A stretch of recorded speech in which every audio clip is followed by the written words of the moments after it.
Hello and welcome to the second and most updated edition of the perfect snowboard stance to protect your knees.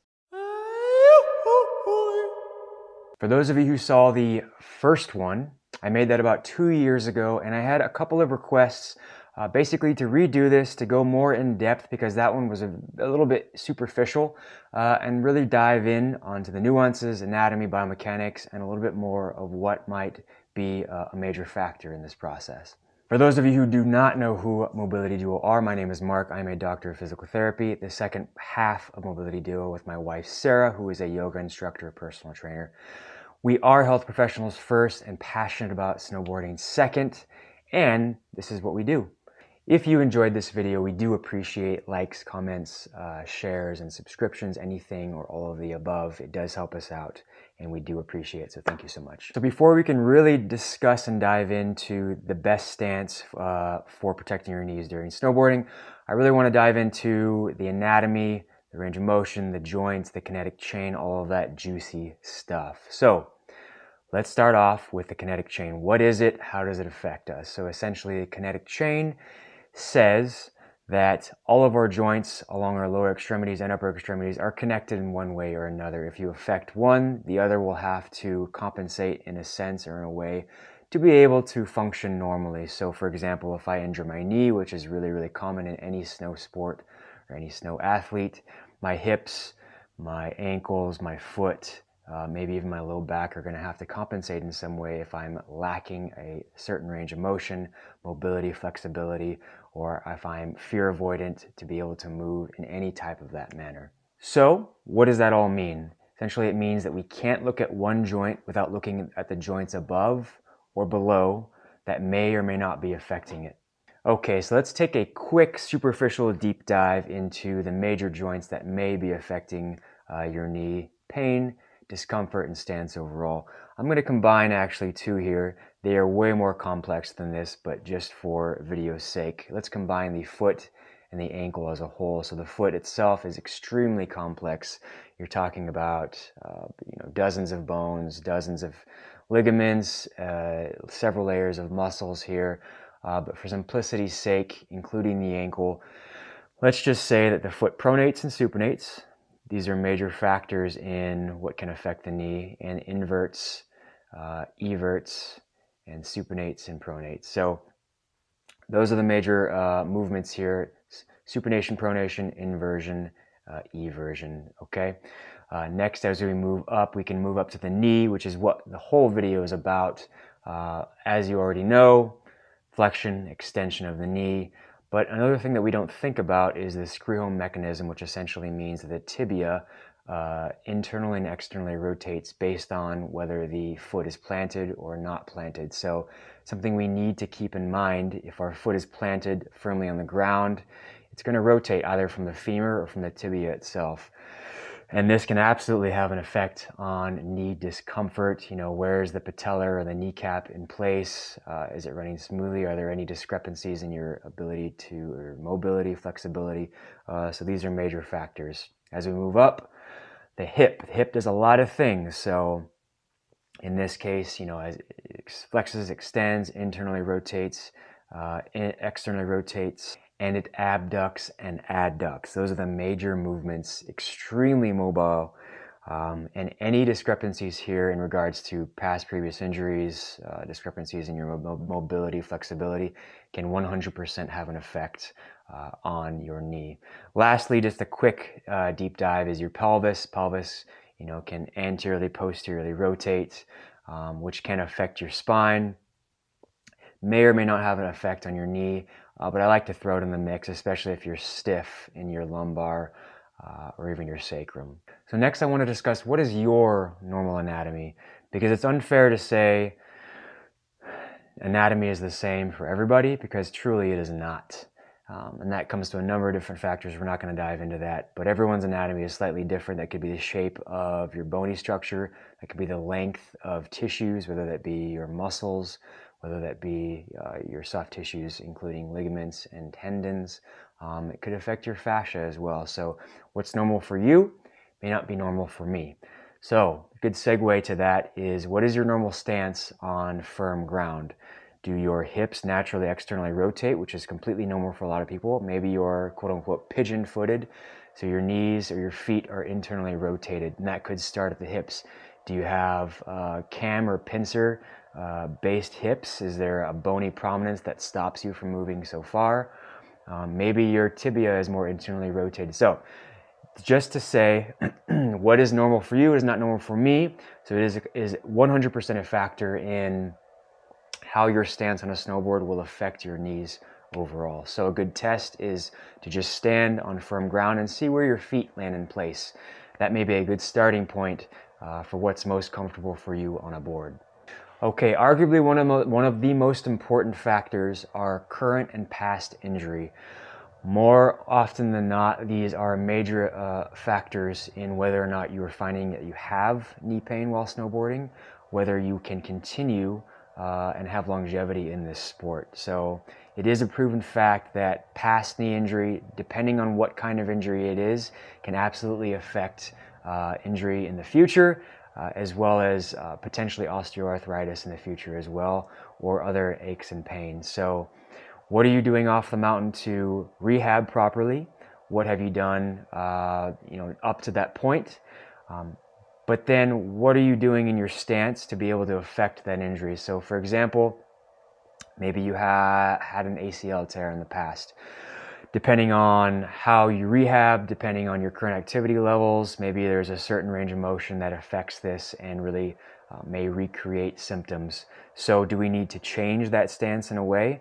Do we need to move our stance closer together, wider apart? Do we need to have more external rotation in our feet to be able to avoid that potential symptoms? So something to think about. A major factor and something I immediately go and look into is, and you have to think about, when your feet are locked into a boot, your boot is then locked into a binding. It's pretty snug, all right? So there's going to be a variety or spectrum based on the stiffness of that boot, the stiffness of that binding. Depending on that is going to really tell you how much dorsiflexion or plantar flexion can you produce, how much inversion, eversion can you produce to your foot, your ankle. From there, you then have the ability to tilt your binding forward, tilt your binding back. How far is your foot on the snowboard itself?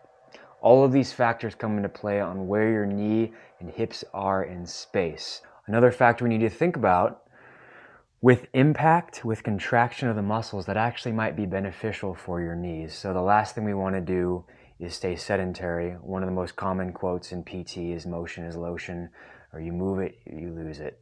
Don't move it, you lose it. So impact with bone essentially is a good thing. You know, a lot of times we look at those with osteoarthritis, those with rheumatoid arthritis. We want those people to be moving because that impact with the bone, it doesn't have to be landing off of a high jump. It could simply be jump roping or walking at a fast pace.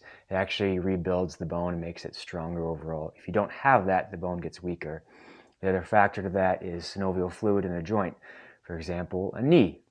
You need to have some sort of impact, some movement in that joint, because that moves the synovial fluid in and out, brings in nutrients, removes toxins overall. So that's a good thing. Now, to what degree do you move or do you have that impact? It's totally person dependent, and that will take time to figure out what's appropriate for you. Big question I always have is, what are your current activity levels? For many people, they may be inactive for a large part of the year, or they may be active, but not in the appropriate manner to be able to handle the stressors of snowboarding. So are you going up once or twice a year, maybe 5 times? But maybe you're training in a gym, doing gym-based movements that make you good at lifting gym-based movements. They don't necessarily translate to the mountain. All right, so maybe this is an overload for your knees, and so you need to train properly off the mountain to be able to handle that stress on the mountain. This is a perfect plug for my program that I created, Shred 3.0. And essentially this took months in the making, where we dive into the complexities of snowboard training. It is arguably the best snowboard online training guide out there. It is intense, I will not lie, but essentially it is 12 weeks. Each exercise as a video example. And we dive into multiple types of contractions, power, specialty-based snowboard movements, I have an aerobic plan, I have play sessions, mobility sessions, all of that great stuff, just to get you to perform at your very best, stay injury-free, and have the best time you can on the mountain. What are your current mobility and flexibility levels? I know I've already mentioned this before, but the reason we perform these mobility and flexibility exercises is so the muscles and joints can perform at their optimal range of motion. If we're only moving in a small amount, one, what happens when we stress that joint or that muscle, especially in a dynamic way? Is it overloaded? Is that when we get injured? Two, we want to be most efficient with lengthening that muscle or tissue, as well as being able to move at different ranges of motions, just in case we have to move at our most optimized position, as well as we don't want to overload and use excess energy just so it's flowing out and not being used in general. It's not efficient, it is a waste of energy, and you want to be at your very best on the mountain. So I would ask, what are your current levels of mobility, flexibility, etc., etc. And lastly, for this category, one thing to keep in mind, there are no scientific journals or evidence to tell us or give us objective data on what is the perfect stance for longevity on a snowboard, just because there's not enough money there. This is something that I really tried to reiterate in the first video, where I said it really depends, because there is no evidence. This is all through my experience, my expertise, working with athletes, talking to other experts in this field, working with coaches, etc., etc. So keep that in mind, that all of this evidence or all of this objective data that I'm talking about, or circumstantial evidence that I'm discussing, doesn't have enough scientific evidence to back it up. And that's really what I want to reiterate in the long run, that this is going to take time, but this is kind of what we have at the moment. So what is the terrain like? Are you riding in deep powder? Are you riding on icy days? Are you riding in the park? Are you riding backcountry, side country, etc., etc.? So depending on the terrain that you're in will absolutely affect how you have your stance. So powder, I might have a slightly further back stance, maybe slightly wider if I need to. I might even have a positive stance for my feet. Both my feet are forward, just to have more of a surfy style. Is that going to affect that kinetic chain? 100% it will. Maybe if I'm in the park, maybe I want to have my feet slightly closer together, a narrower stance, so when I perform more spins, it's easier in general. Maybe I want to ride, switch throughout the day. So maybe I have a 15, minus 15 stance, more duck-footed stance on my, snowboard. All of these things are factors into figuring out how these are going to affect your knees and how they will affect you. You will only know then, at that point, what you really need to work on. What's the weather like that day? Is there low visibility? Are you constantly contracting or in that isometric squat position or in that dorsiflexed position? That will absolutely affect the time that you have, and maybe overload on the systems for that day. So a couple things to keep in mind. Do you need to change your stance? Do you need to change the forward lean on your bindings? Do you need to maybe sit out for that day or go less at that day, because it's going to affect knowingly the way it feels on your knees. And lastly, something to think about, and these are more factors that are not in my expertise, you'd be more for a medical doctor, but things to think about in regards to joint health in general, genetics, that does have a small part to play that we think, nutrition, inflammation, absolutely, current and past injury that we talked about, which I am an expert in, weight. They are now looking into weight. So someone who is overweight, are they having to hold that weight? Is that force going through the joints? Stress, again, it comes back down to the inflammatory factor, what's going on inside. Things like this that are obvious, but will absolutely have an effect on longevity on a snowboard and how you hold yourself on that board as well. So this will take experimentation. I wish I could give you the perfect stance for a snowboard longevity as far as your knees, hips, ankle health. But just like we went over, this is a very complex approach and something that you need to look into each one to try to find that kind of perfect stance for you based on the things that we talked about, current and past injury, terrain, equipment, stance off of, the snow, etc., etc. So This will take progression, experimentation, and then that's another good segue.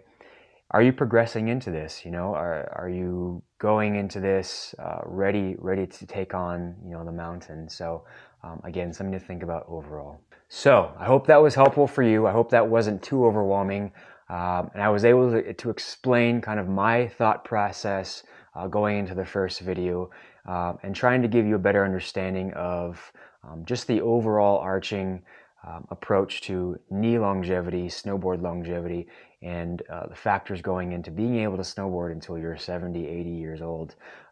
Because it's not just as easy as saying this is the only and perfect stance that you have, because there's a lot more that goes into it. So in saying that, thank you so much for joining me, and I will see you all next time.